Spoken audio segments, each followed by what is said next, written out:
제가 지난주 수요일부터 한쪽 다리가 좀 아프기 시작했습니다.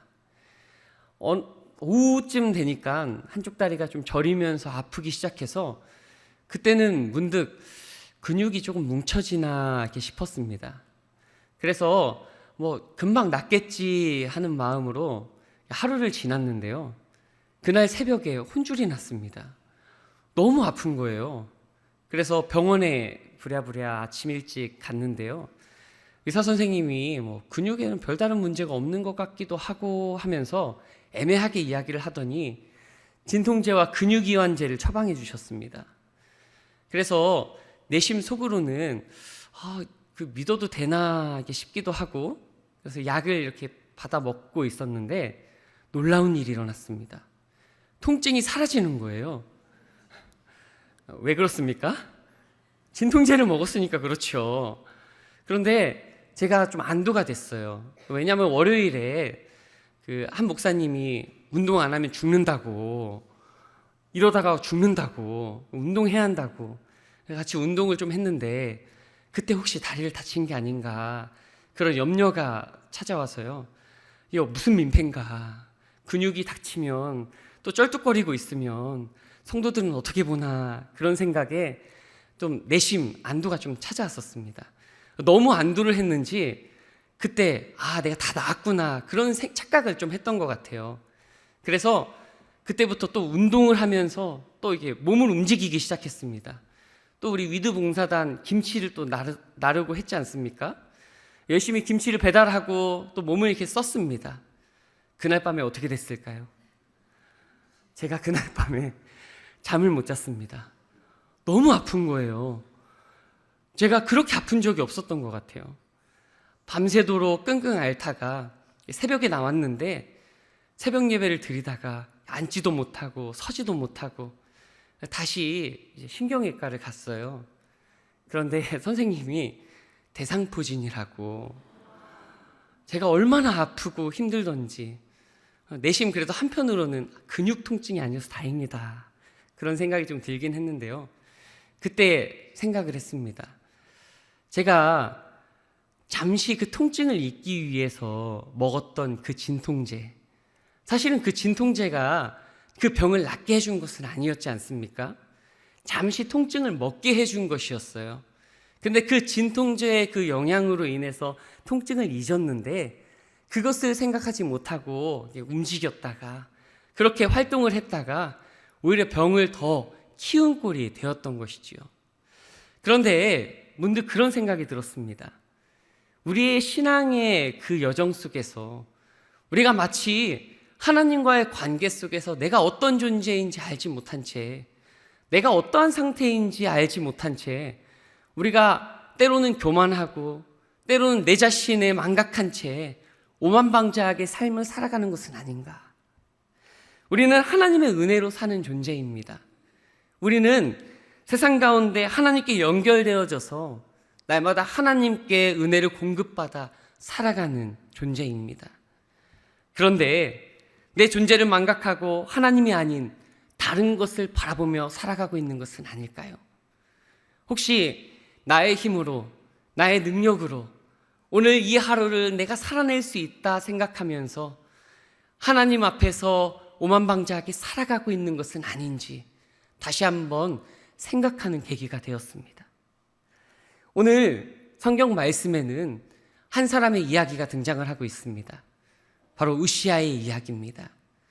오늘 이 우시아의 이야기가 오늘 이것을 우리 가운데 이야기해주고 있는 것 같습니다. 오늘 본문의 말씀은 남유다의 왕 우시아에 대한 이야기. 이 우시아는요 16살이라는 이 어린 나이에 왕위에 올랐던 사람이었습니다. 16살의 나이에 왕이 된 것도 놀라운데요, 무려 52년 동안이나 그가 왕위를 견고하게 다졌다라는 사실이 우리 가운데 더 큰 놀라운 사실로 다가오는 것 같습니다. 그 정도로 남유다를 통치했던 대단한 왕이었습니다. 게다가 이 왕은요, 이 우시아가 세웠던 업적도 굉장히 대단합니다. 이 우시아가 남유다를 통치할 때에는요, 정치적으로나 경제적으로나 이 군사적으로나 어떤 나라에 비해서 결코 뒤처지지 않을 그런 강대국으로 세워졌었다는 사실입니다. 우리가 본문으로 봉독하지는 않았지만 6절부터 15절까지의 말씀을 보게 되면 이 우시아가 블레셋이라는 강대국과 싸워 이기는데요.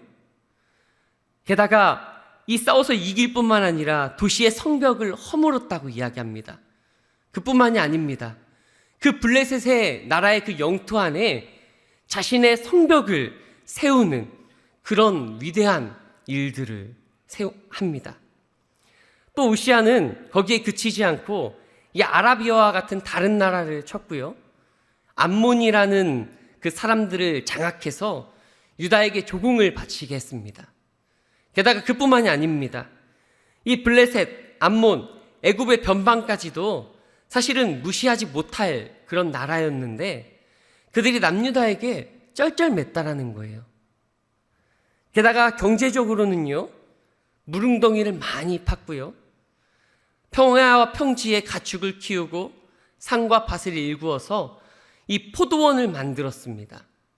한마디로 그의 삶은 형통했고 성공을 거둔 삶이었다 평가할 수 있었다라는 것이지요.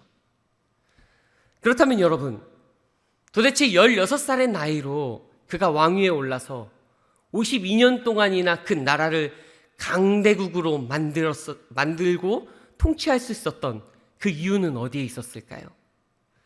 오늘 우리가 본문으로 봉독하진 않았지만 26장 4절과 5절 말씀에 보면 이렇게 말씀하고 있습니다. 우리 함께 봉독해 볼까요? 우시아가 그의 아버지 아마샤의 모든 행위대로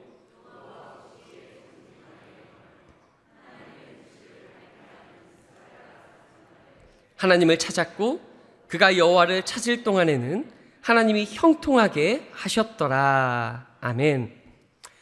여러분, 우시아의 심정을 우리가 다시 한번 좀 생각해 볼 필요가 있습니다. 우시아가 몇 세에 왕이 되었다고요? 16살입니다. 제가 첫 사역을 시작할 때가 24살이었습니다.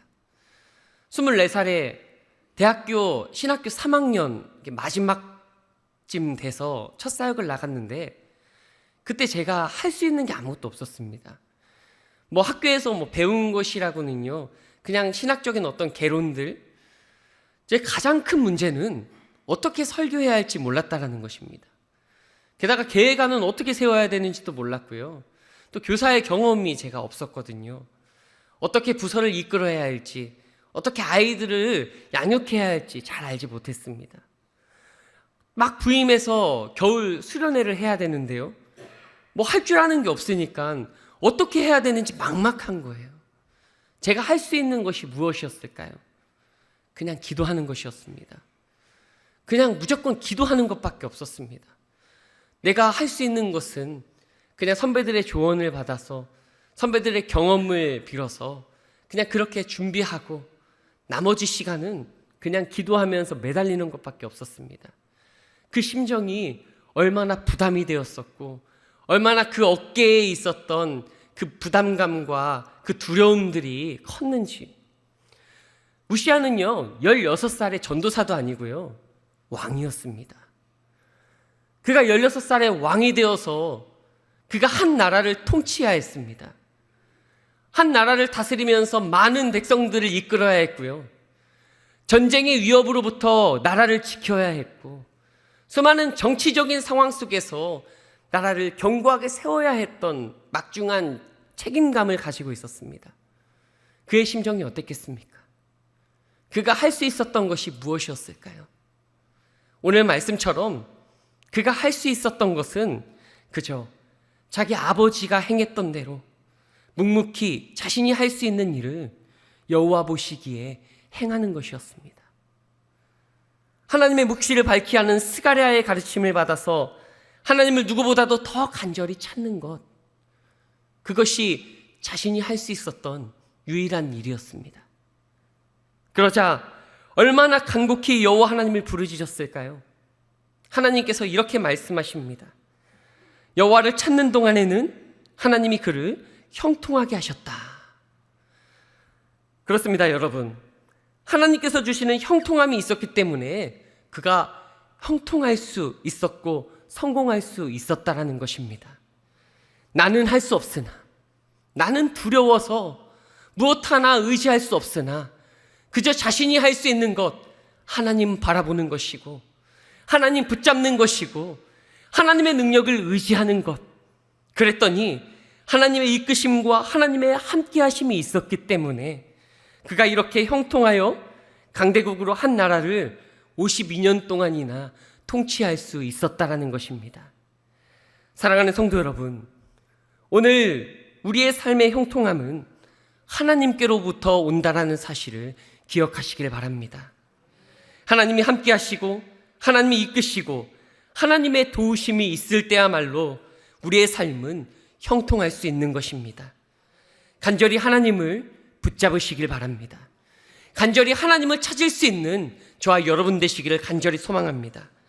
그래서 하나님으로부터 오는 형통함을 받아 누리는 저와 여러분의 복된 삶이 되시기를 간절히 소망합니다. 그런데 문제는요, 그의 삶이 그가 변했다라는 것입니다. 오늘 본문 16절 말씀을 함께 보실까요? 16절 말씀을 함께 봉독하겠습니다. 그가 강성하여짐에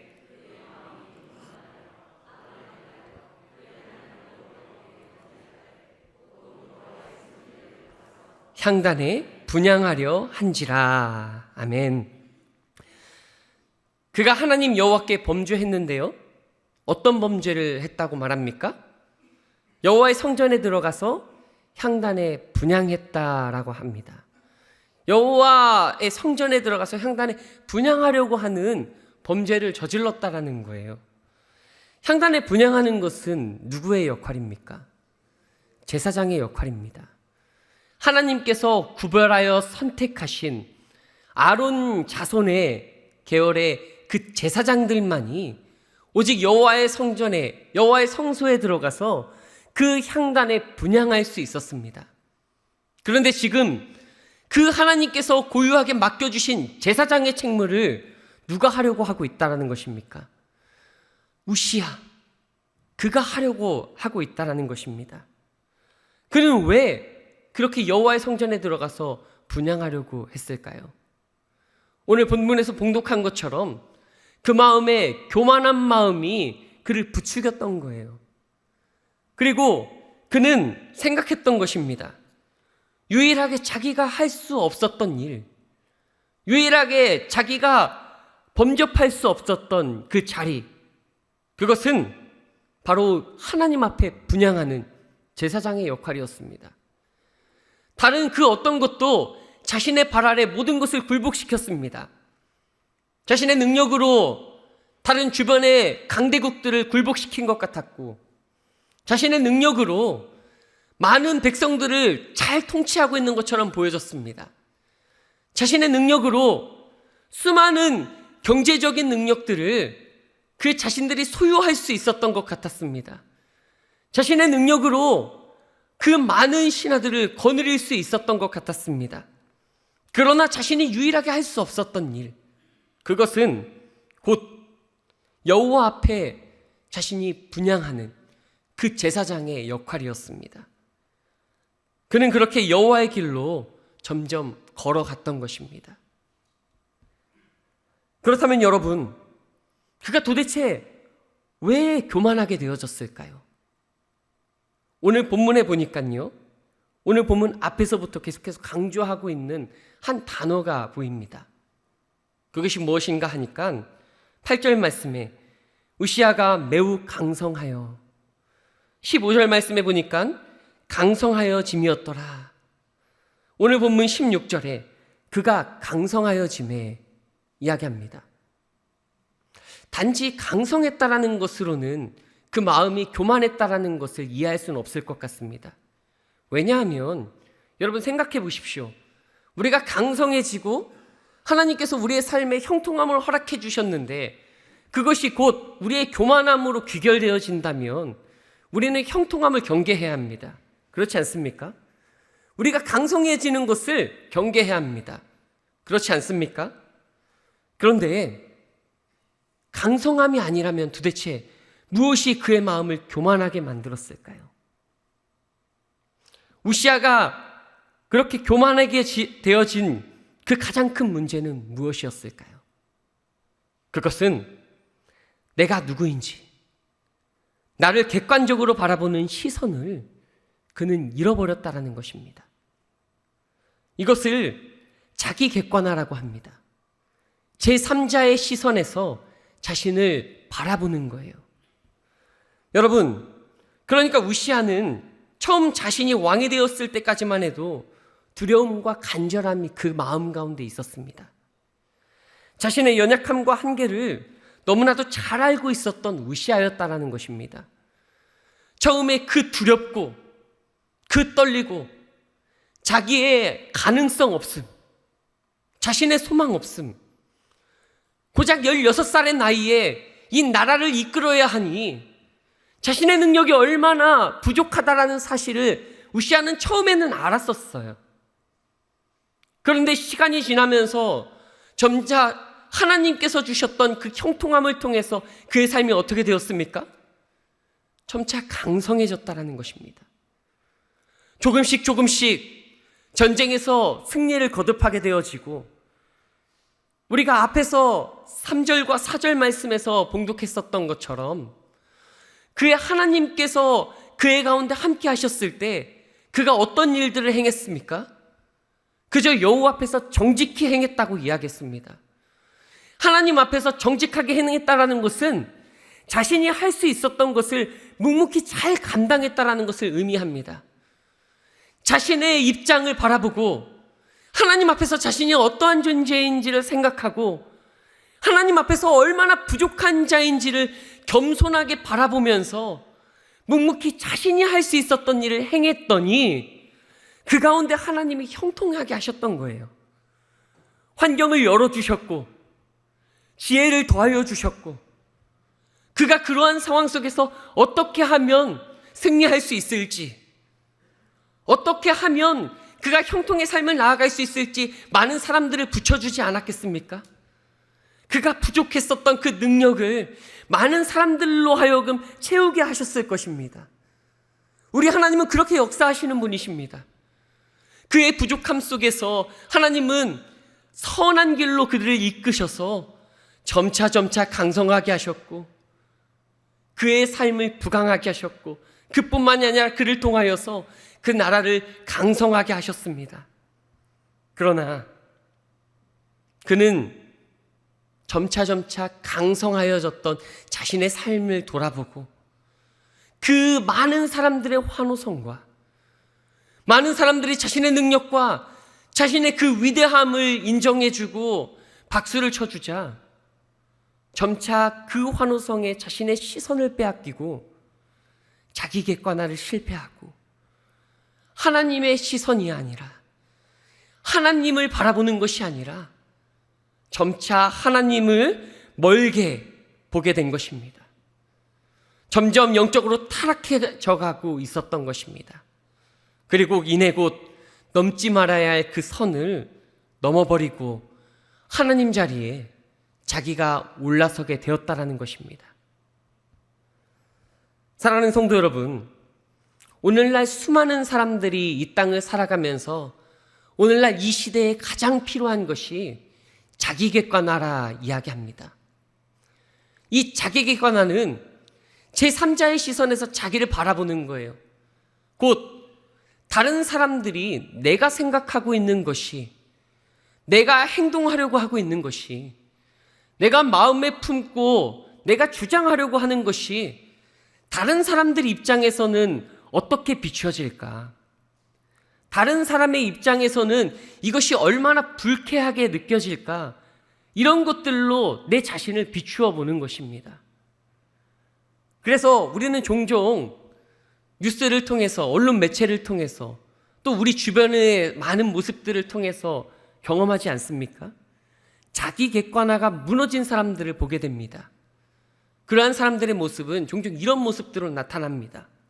나만 생각하게 되는 거예요. 공공장소에서, 정숙을 유지해야 되는 장소에서 이기적으로 자기만 생각합니다. 시끄럽게 큰 목소리로 통화를 하기도 하고요. 큰 벨소리를 울리게 합니다. 때로는 많은 사람들이 이용하고 있는 이 대중교통에서 많은 사람들이 함께 불편을 감수하면서 서로를 양보하고 있는 그런 상황 속에 나 혼자 조금 편하게 가겠다고 나만 생각하면서 자리를 떡하니 차지하고 가고 있는 그런 모습들, 지하철 안에서 나 혼자 조금 더 편하게 가고자 다리를 펼쳐서 그렇게 자리를 차지하고 있는 그런 모습들, 자기 객관화가 무너지자 자기만 생각하는 이기적인 모습으로 그렇게 전략해버린 모습들이 나타나게 된다는 것이죠. 이 자기 객관화는 영적인 우리의 신앙생활 속에서도 마찬가지입니다. 하나님 앞에서 자기 객관화가 무너진 사람들의 특징이 무엇입니까? 오늘 이 우시아처럼 자기만 바라본다는 것입니다. 자기의 상황만 바라본다는 것입니다. 하나님께서 도우시고 하나님께서 역사하셨는데도 불구하고 하나님께서 함께 하셨다라는 사실을 바라보지 못한 채 그저 자신의 능력으로 그것을 행했다라고만 여기는 거예요. 그리고 이내 곧 제가 마치 진통제를 하나 먹고 통증을 잊은 것처럼 이것이 마치 나에게 문제가 없는 듯이, 마치 나의 능력이었다는 듯이 다른 사람들에게 드러내고 다른 사람들 앞에 군림하려고 하고 나의 능력을 과시하려고 하고 나의 죄악됨을 드러내면서 거기서 감추고 하나님 앞에서 겸손해야 되는 것이 아니라 다른 사람들을 손가락질하며 자신의 의를 드러내려고 하는 모습들로 전락해버린다는 것입니다. 여러분, 우리는 어떤 존재입니까? 우리는 하나님 앞에서 죽을 수밖에 없는 죄인된 존재였습니다.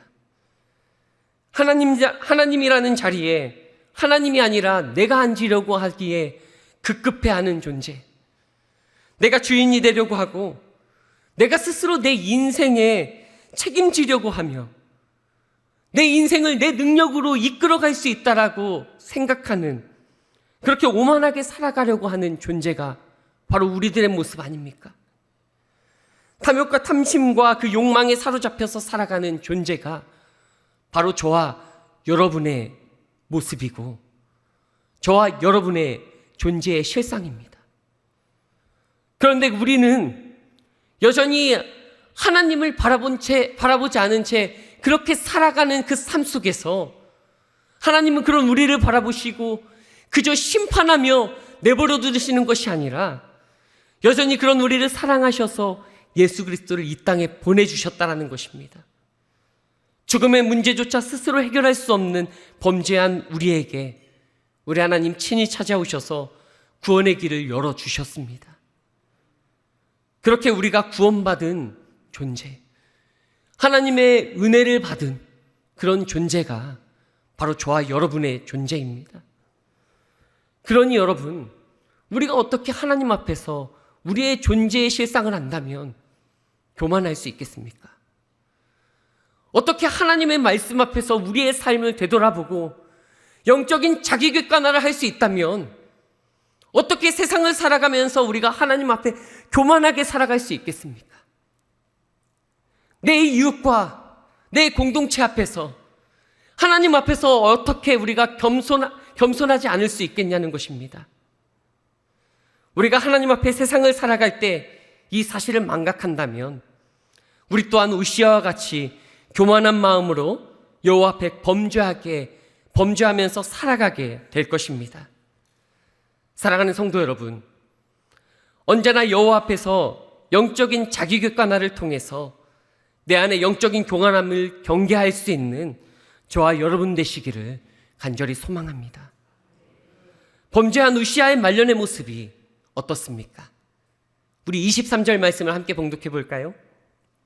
23절입니다. 함께 봉독합니다. 시작. 우시아가 그의 조상들과 함께 누움에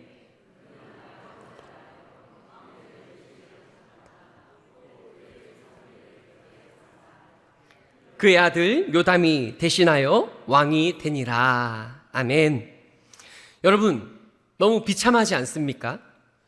16살에 왕위에 올라서 이스라엘의 역사를 썼던 왕이었습니다.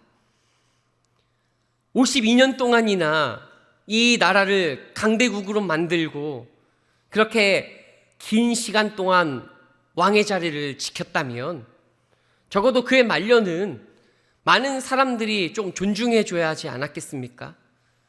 적어도 하나님 앞에 작은 흠처럼 보여진다라고 하면 물론 조금 교만해서 죄를 저지르긴 했으나 그 이스라엘 한 역사를 썼기 때문에 그 업적이라도 좀 길이 이렇게 남겨주어야 하지 않았겠습니까? 그런데 그의 말년은 비참하게도 나병에 걸려서 영광스러운 무덤에 묻히는 것이 아니라 그저 변방에 많은 일반 사람들이 묻히는 그런 보잘것없고 초라한 그런 무덤에 그 인생의 끝이 묻히게 되어졌습니다. 초라한 결말로 그의 막이 내려졌다라는 것이죠. 여러분, 나의 존재가 어떤 존재인지를 안다면, 그리고 하나님이 나에게 어떤 은혜와 사랑과 그 자비를 베풀어 주셨고 또 지금도 베풀어 주시고 계시는지를 안다면 우리의 삶은 결코 하나님 앞에서 교만할 수 없습니다. 그런데 우리가 죄인임에도 불구하고 그것을 깨닫지 못한 채 존재를 망각한 채로 오만함을 그 하나님을 떠나 나 스스로 의인이라 생각하고 또는 죄인임을 망각한 채로 하나님이라는 이름으로 포장하고 옳고 그름대를 내 스스로 판단하고 뜻대로 살아간다면 결국엔 우리는 우시아처럼 하나님 앞에서 우리의 인생은 초라한 삶으로 막을 내리게 될 것입니다.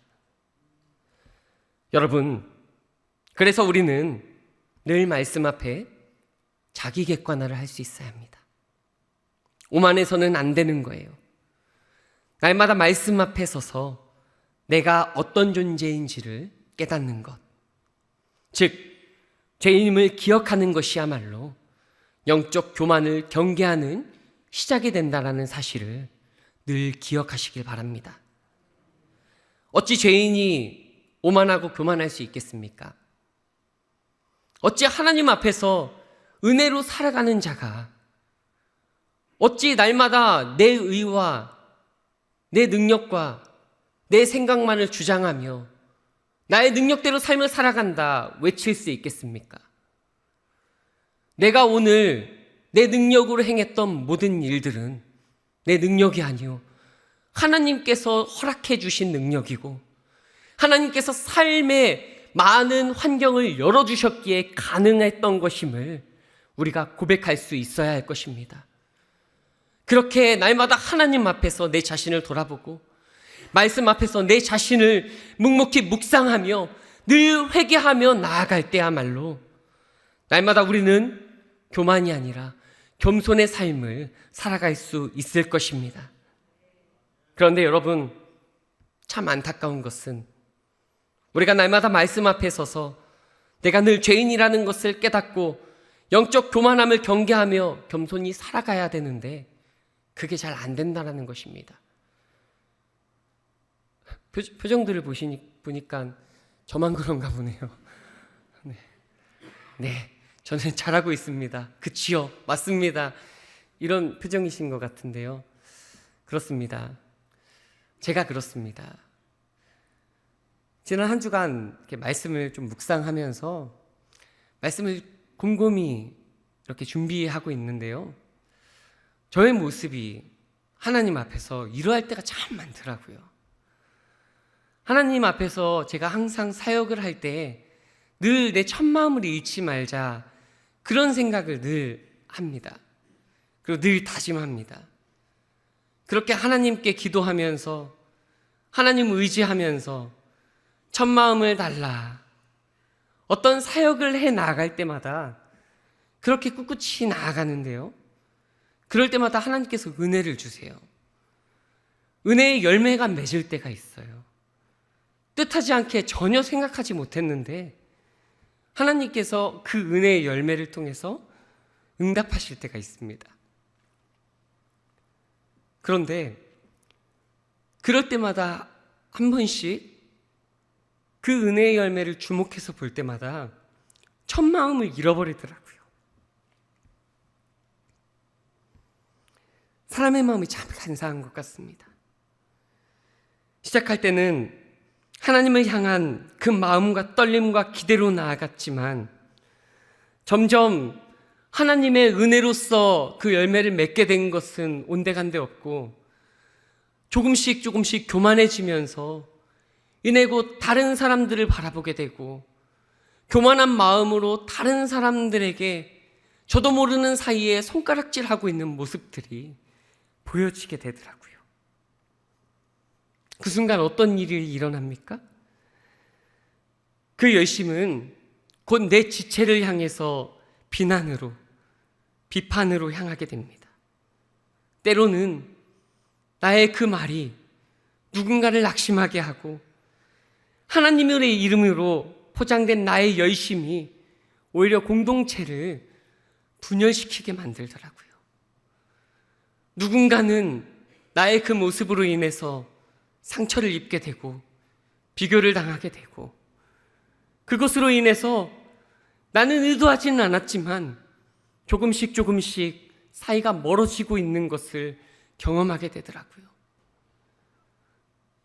더 무서운 사실은 하나님께서 정해주시고 하나님께서 마땅히 하나님의 질서 가운데서 저를 세워주셨는데 제가 조금씩 그 선을 넘어가려고 하고 있는 저의 모습들, 저의 마음들을 보게 되어지는 그러한 모습들을 보게 되어졌다는 것입니다.